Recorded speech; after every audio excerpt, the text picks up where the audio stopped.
Olá a todos e todas, seja bem-vindo a mais uma semana no canal Psicofalando Meu Dia a Dia.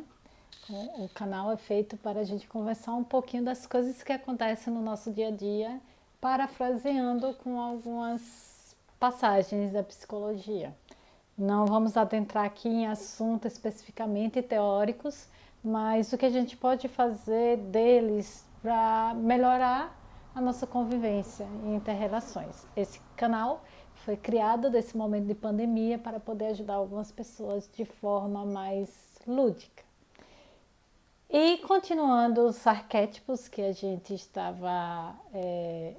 que estamos trabalhando nessas últimas semanas, hoje é dia de falar sobre a sombra. A sombra que já tem uma terminologia um pouquinho meio que assustadora, não é? Mas o que significaria o arquétipo sombra para Jung?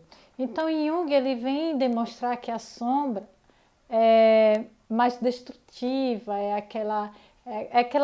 aquela sensação que você pode encarar numa conjuntura aí com a análise de Freud, que está lá no inconsciente, que tem que ficar lá escondidinho no nosso consciente e não vir à tona. Por quê? Porque a sombra representa nossos medos, nossos traumas de passado, nossas angústias, nossas fraquezas. Elas são as nossas decepções que nos envenenam para o dia. Então é lá na sombra que está escondida as nossas personalidades mais ruins. Então eu escondo, eu deixo nas sombras, eu deixo lá na escuridão aqueles sentimentos que eu não quero demonstrar que eles existem. Então, essas sombras, ele mesmo diz assim, elas não são apenas sombras individuais, elas não são essas sombras pessoais, elas são sombras também coletivas. Como elas podem ser demonstradas como sombras coletivas? Quando elas demonstram grupos e seitas que fazem coisas que podem de alguma forma trazer à tona esses universos sombrios, escuros, que deixamos lá escondidos no passado para não vir à tona. Então aquele que poderia ter uma reação ruim para uma coletividade também é uma situação que podemos falar do que são as sombras. E o que a gente pode denominar? Porque tudo que não é luz é sombra. Isso foi uma fala célebre de Jung sobre esse sentido. E o que a gente vem a despontar disso? Ele diz assim que nem todas as pessoas são boas. E todo mundo guarda uma mágoa, guarda um ódio, um rancor de alguma forma. Por isso que nem tudo que é luz é sombra. E ele também tem uma fala aqui que eu vou ler para vocês, que ele diz assim: ninguém se ilumina imaginando-se figura de luz, mas se concretizando da escuridão.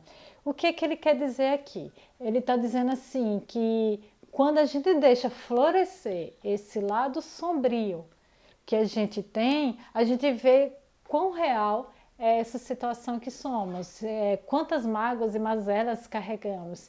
E a gente entra aí num processo de desespero, porque a gente vive em sociedade para ser um elemento bom, para ser um elemento de moralidade e ética, mas a gente tem as nossas nuances, nossos remoinhos lá que caracterizam isso, e quando a gente percebe que a gente tem esse lado negativo, esse lado ruim, a gente se depara com o quê? Com uma situação em que a gente não quer ser, uma situação que nos acomete em certo desespero.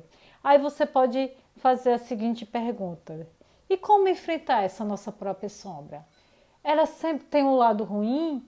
Como é que a gente pode fazer com que esse nosso lado sombrio ele não nos perturbe no nosso dia a dia?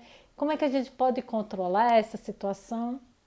Bom, primeiro controle maior seria fazer uma terapia para trabalhar essas sombras e não dizer assim que as sombras são as coisas ruins da sua vida, que na verdade assim são a interpretação disso, mas estou querendo dizer assim, você não é uma pessoa má, uma pessoa ruim por essas circunstâncias. Então, a terapia é a melhor forma que você tem para trabalhar essas circunstâncias de sombras, e é muito provável também que você utilize essa questão da sombra como um processo de resignificação. Porque, veja, se você consegue entrar no seu próprio eu interior, se você consegue abarcar essa situação em que você investiga a fundo as questões que te causam decepções, que te causam traumas, e consegue trazê-la à tona de uma consciência e trabalhar nela uma situação que lhe deixe de bem-estar, então você é uma pessoa que se resignifica. É uma pessoa que tem uma capacidade de melhorar sempre, cada vez mais. E esse é o nosso processo de evolução. A gente está na evolução para, o próprio nome diz, evoluir.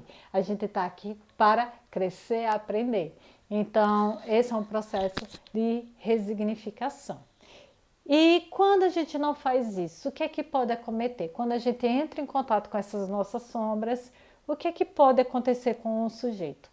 Tá, então esse sujeito vai ser um perverso, vai ser um sujeito mau. Então, a gente tem que entender que existem vários tipos de sombra, vários lados sombrios, mas sim, ele pode sim acarretar numa questão de transtornos de personalidade. Dentre elas, a gente já vê logo a psicose, a esquizofrenia, sim, porque são personalidades bem gritantes nessa interlocução aí com a parte sombria da personalidade, né? E temos aqueles outros estágios como bipolaridade, borderline.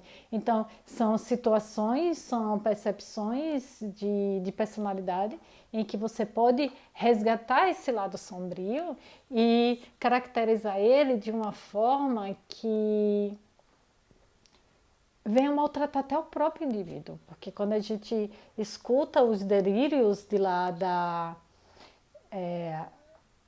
psicose, da esquizofrenia, a gente da borderline, da bipolaridade, dependendo do nível aí, cada um, né, obviamente. A gente sempre escuta aquela fala do indivíduo, é uma vozinha que vem me dizendo que eu tenho que fazer isso contra mim, que eu tenho que fazer isso contra outra pessoa, que eu tenho que fazer isso contra uma etnia, que eu tenho que fazer isso contra isso, isso, isso. Então, tem essas questões. E quando você junta pessoas com esses determinados padrões que leva a essas estruturas aí, a gente já vê seitas, a gente já vê aglomerados, agrupamentos de pessoas que vêm para danificar o coletivo, né? Então, sim, tem esse lado ruim da sombra, mas tem um lado bom, como eu falei para vocês, que é o processo de resignificação. Então, estamos aqui para ver que nós sim temos sombras, né? E nós também podemos produzir essas sombras de uma forma que nos equilibre, trazer à tona aquelas coisas que nos fortaleça para vencer esse propósito do dia a dia que é a sobrevivência. Então, quero deixar um grande abraço para vocês, espero que tenham gostado. Se gostaram, deixa seu like, compartilhe e se inscreva no canal. Um beijo e até semana que vem.